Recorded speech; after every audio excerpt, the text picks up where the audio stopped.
नमस्कार, मैं हूं आकांक्षा और आप देख रहे हैं IBC 24 10 बजे रात पूरी दिन की बात में आप सभी का स्वागत है। रात 10 बजे के इस बुलेटिन में हम आपको देश और दुनिया की तमाम बड़ी खबरों का दिन भर का पूरा अपडेट बताते हैं। शुरुआत इस वक्त की बड़ी खबर के साथ दिल्ली से आपको बता दें, सीएम योगी आदित्यनाथ ने प्रधानमंत्री नरेंद्र मोदी से मुलाकात की है। मंत्रिमंडल के चेहरों को लेकर प्रधानमंत्री नरेंद्र मोदी से उत्तर प्रदेश के सीएम योगी आदित्यनाथ मिले हैं। यूपी कैबिनेट विस्तार की तारीख का जल्द ही ऐलान हो सकता है। योगी लौटने के बाद तारीखों का ऐलान कर सकते हैं। उत्तर प्रदेश में एक बार फिर से कैबिनेट विस्तार की खबरों को जोर मिला है। ये तस्वीरें आपकी टीवी स्क्रीन पर प्रधानमंत्री नरेंद्र मोदी से मुलाकात की है योगी आदित्यनाथ ने और बीजेपी के राष्ट्रीय अध्यक्ष जेपी नड्डा से भी। और माना जा रहा है कि योगी के लौटने के बाद तारीख ऐलान हो सकती है कैबिनेट विस्तार की।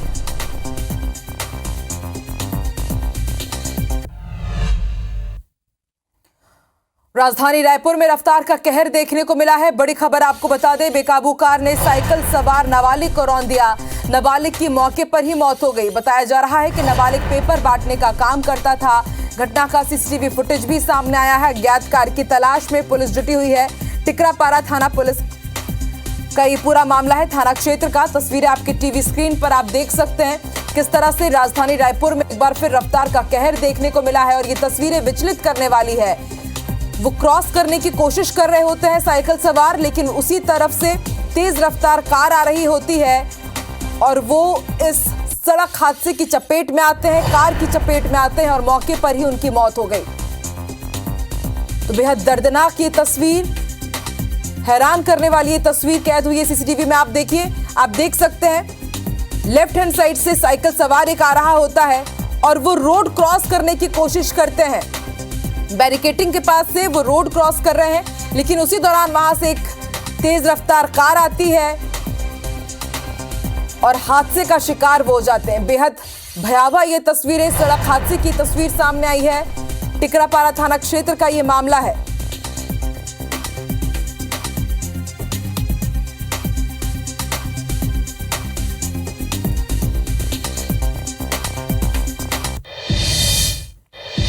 और अब अगली बड़ी खबर आपको कोरबा से बता दें, ठेका कर्मी और भू विस्थापित आपस में भिड़ गए हैं। कुसमुंडा थाने के बाहर हंगामा हुआ है। नौकरी की मांग करने को लेकर यह पूरा विवाद हुआ। समझाइश के दौरान थाने में मारपीट भी हुई है। कुसमुंडा खदान के ठेका कैंपस में भी विवाद हुआ था। कुसमुंडा थाने के बाहर तनाव की स्थिति बनी हुई है। देर शाम की तस्वीरें आप देख रहे हैं। कुसमुंडा थाने के बाहर जोरदार हंगामा हुआ है। नौकरी की मांग करने पर यह पूरा विवाद हुआ। बताया जा रहा है कि समझाइश के दौरान थाने में ही मारपीट हो गई। कोरबा से इस वक्त की बड़ी खबर आप देख रहे हैं। पहले कुसमुंडा खदान के ठेका कैंपस में विवाद हुआ और उसके बाद जब दोनों ही पक्ष शिकायत दर्ज कराने के लिए थाने पहुंचे तो थाने के पास भी मारपीट हो गई। ठेका कर्मी और भू विस्थापित आपस में भिड़े हैं। दरअसल भू विस्थापित नौकरी की मांग कर रहे हैं। लंबे समय से हमने आपको तस्वीरें दिखाई है इनके प्रदर्शन की। नौकरी की मांग करने पर पहले कैंपस के पास विवाद हुआ और उसके बाद जब ये थाने पहुंचे तो थाने में भी मारपीट हो गई दोनों ही पक्षों के बीच।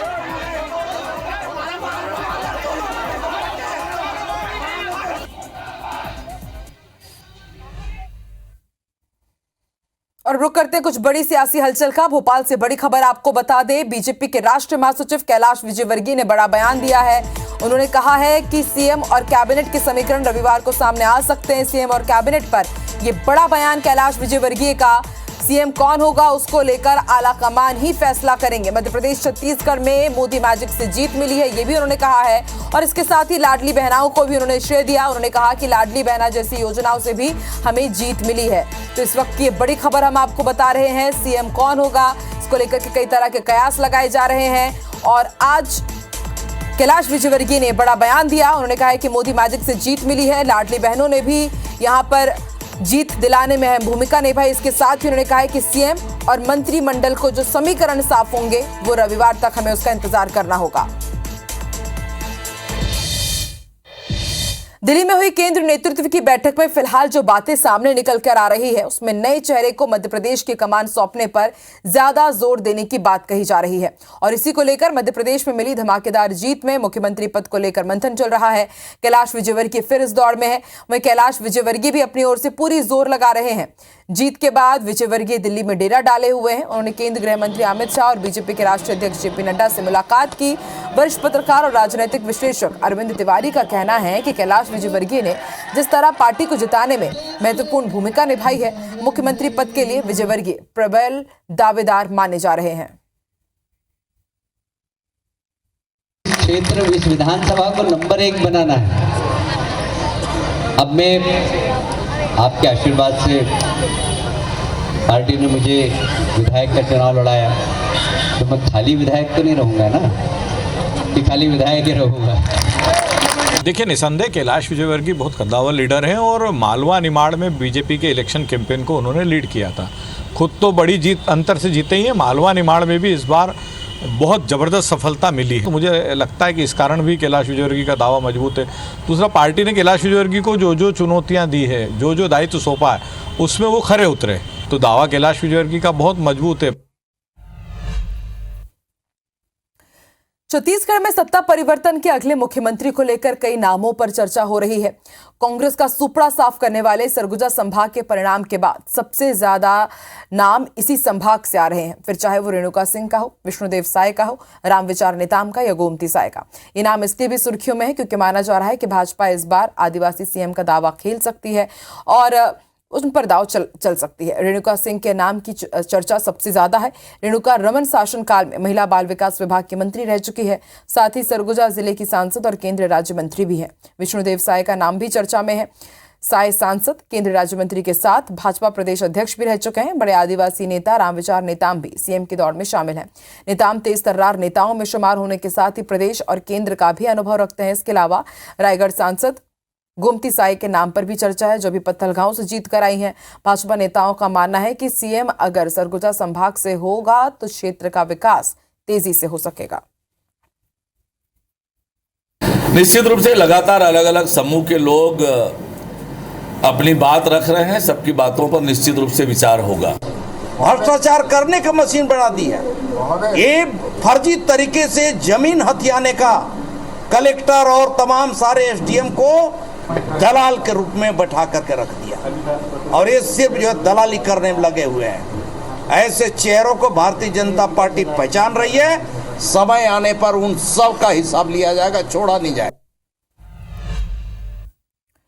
मध्य प्रदेश में करारी हार के बाद कांग्रेस आलाकमान समीक्षा करने जा रहा है। कांग्रेस अध्यक्ष मल्लिकार्जुन खड़गे ने मध्य प्रदेश कांग्रेस के नेताओं को दिल्ली तलब किया है।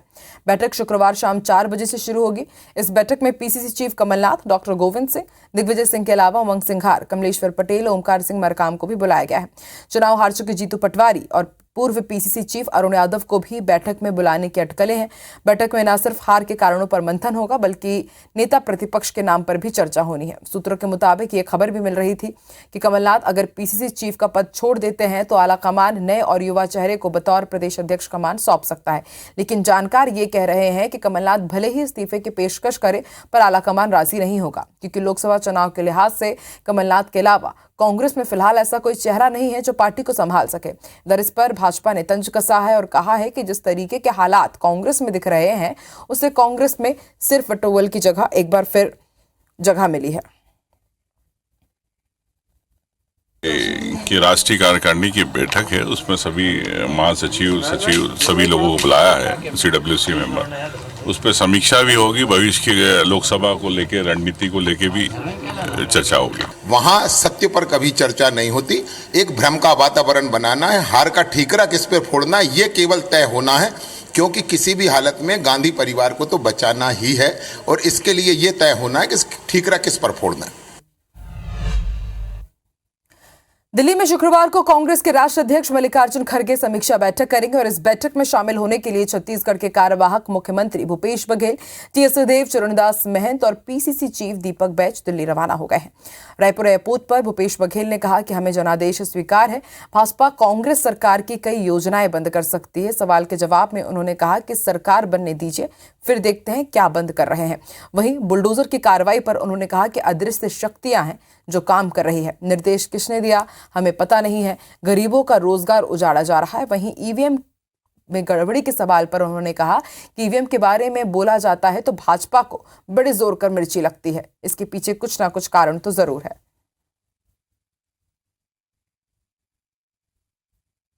अदृश्य शक्ति है जो काम कर रही है। गरीबों के जो रोजगार उजाड़ रहे हैं, तो ये तो वो अदृश्य शक्ति कौन है उसको आप लोग ढूंढें।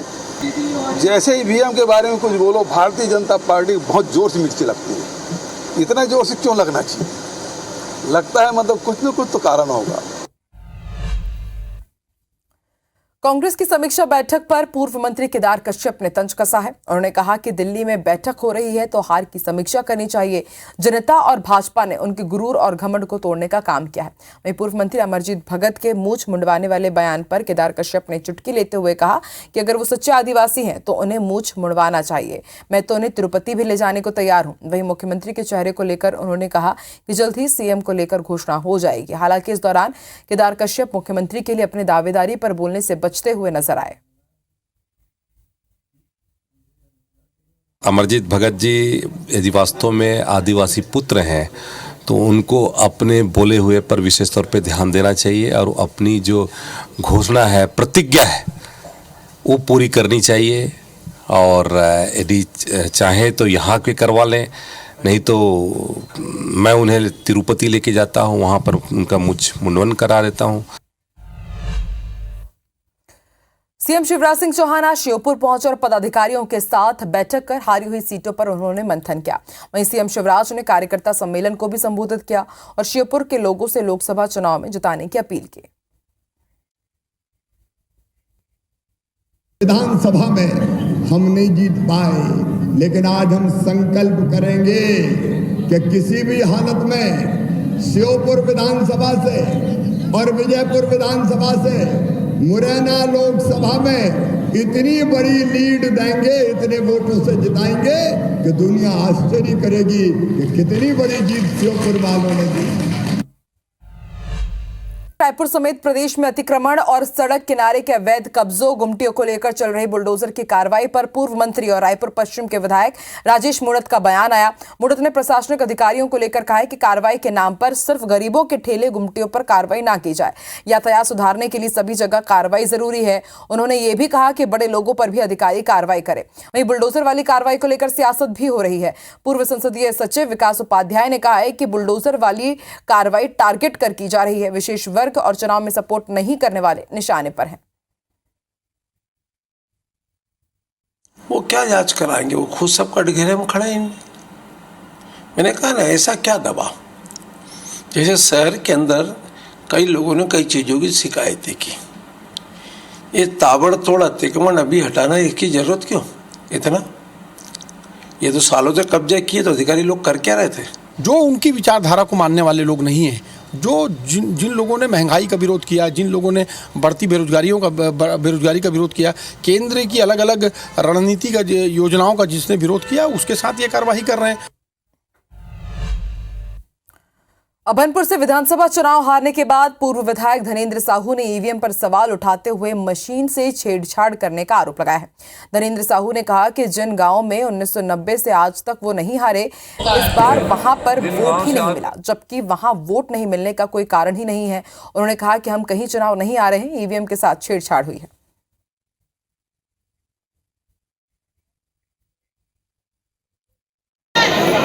ईवीएम मशीन में कहीं न कहीं छेड़खानी हुई है, क्योंकि जिन गाँव में कभी हम लोग हारते नहीं थे, जिन गाँव से आज तक हम 90 से चुनाव लड़ रहे हैं, बराबर लीड मिलते रहता था, ऐसे गाँव में भी आज पहली बार हारे हैं और बिना कोई कारण के। इस संभावना है कि मशीन के साथ, ईवीएम मशीन के साथ कहीं न कहीं छेड़खानी जरूर की गई है।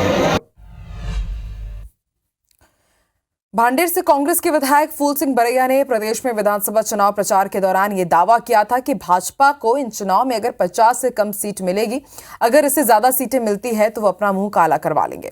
अब इसी वचन को पूरा करने फूल सिंह बरैया भोपाल में अपने समर्थकों के साथ रैली की शक्ल में राजभवन के लिए निकले। पुलिस ने रोशनपुरा चौराहे पर बैरिकेडिंग कर फूल सिंह बरैया और उनके समर्थकों को आगे बढ़ने से रोक दिया। बरैया के समर्थक चुनाव में ईवीएम के इस्तेमाल पर रोक लगाने और संविधान की रक्षा करने की मांग करते हुए नारेबाजी भी कर रहे थे। बरैया के समर्थन में दिग्विजय सिंह भी रोशनपुरा चौक पहुंचे। यहाँ पर समर्थकों की नारेबाजी के बीच दिग्विजय सिंह ने फूल सिंह बरैया को प्रतीकात्मक रूप से काला टीका लगाया। इस दौरान बरैया ने एक बार फिर दावा किया कि यदि आज पोस्टल बैलेट से चुनाव करवा लिए जाए तो भाजपा प्रदेश में 50 सीट भी नहीं जीत पाएगी। साथ ही उन्होंने हार का ठीकरा ईवीएम पर फोड़ा और ये भी कहा कि पोस्टल बैलेट से चुनाव हो जाए तो कांग्रेस पार्टी प्रदेश में 200 सीट जीत जाएगी। इस पर भाजपा ने पलटवार किया। भाजपा नेताओं ने कहा कि जनता ने अपना बहुमत भाजपा को देकर कांग्रेस और कांग्रेस नेताओं का मुंह काला कर दिया है। हमारी लड़ाई भारतीय संविधान को बचाना है और लोकतंत्र को बचाना है और ये लड़ाई हमारी निरंतर चलती रहेगी। बाबा साहब अंबेडकर के सपनों को पूरा हमें करना है। कांग्रेस के हाथों से सरकार छीनने वाली जो पार्टी भाजपा है वो इतनी कमजोर दिमागी नहीं है। अच्छा। वो आपको कोई मौका दे कहने का, वो तो लूटेंगे और साहूकार कहला जाएंगे। अब ये फैसला हमारी पार्टी में होगा तो हम लोग जैसा फैसला होगा वो काम करेंगे। मुंह तो जो कांग्रेस को लीड कर रहे थे, जो कैंपेन को लीड कर रहे थे, उनके जनता ने काले कर दिए हैं। कोई काला टीका लगाने से मुंह काला नहीं होता है। लोकतंत्र में जनता जिन्हें नकार देती है उनके मुंह भी काले ही माने जाते हैं। तो बरैया जी का तो इसमें दोष नहीं है, परंतु दुर्भाग्य यह है कि ठीकरा उन पर ही फूटा है। अशोकनगर के चंदेरी ललितपुर के बीच बनी राजघाट चौकी पर वाहनों से अवैध वसूली का एक मामला सामने आया है और इसका वीडियो भी सोशल मीडिया पर वायरल हो रहा है। मामले को गंभीर मानते हुए पुलिस अधीक्षक अमन सिंह राठौड़ ने संबंधित पुलिसकर्मी को तत्काल प्रभाव से निलंबित कर दिया है। ये हुआ कि मैं गाड़ी लेके सीधा जा रहा था, यहाँ गाड़ी रोकी और गाड़ी रोक के बोलने लगा 200 रुपये दे, नंतर गाड़ी अंदर कर, दोनों को मारेंगे, जिस चाय को फोन लगा ले, जिस चाय को बुला ले। कितने रुपए मांगे? 200 रुपये मांगे। शराब पिए थे पूरे लोग। कल एक कॉलर का मेरे पास फ़ोन आया था कि वहाँ पे जो एएसआई पदस्थ हैं अंतर सिंह दीवान, वो शराब के नशे में भी हैं और चेकिंग के दौरान दुर्व्यवहार भी कर रहे हैं और काफ़ी संदेहास्पद उनका आचरण था। तब मैंने तत्काल जो थाना प्रभारी उनको वहाँ पर भेजा, उन्हें निर्देशित किया कि यदि वो शराब के नशे में तो तत्काल उनका मेडिकल कराया जाए। जब उनका मेडिकल कराया गया तो उसमें शराब के नशे में होने की पुष्टि हुई। उन्हें तत्काल प्रभाव से सस्पेंड करके लाइन अटैच कर दिया गया है।